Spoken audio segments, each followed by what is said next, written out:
Hello everyone, how are you doing? This is MD Tech here with another quick tutorial. In today's tutorial, I'm going to show you guys how to modify your vibrate settings on your Google Pixel smartphone if you want it to vibrate first and then ring. So this should hopefully be a pretty straightforward process here, guys. And without further ado, let's go ahead and jump right into it.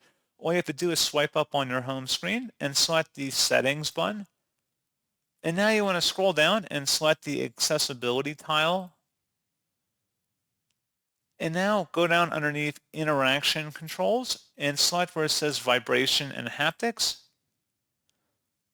And then at this point, underneath vibrate first, then ring gradually. If you want to enable this feature, click inside the oval one time and turn that on. Otherwise, you can disable it by clicking inside the oval again until it's grayed out, and now it has been disabled. So pretty straightforward process, guys. And as always, thank you for watching. I do hope that I was able to help you out, and I do look forward to catching you all in the next tutorial. Goodbye.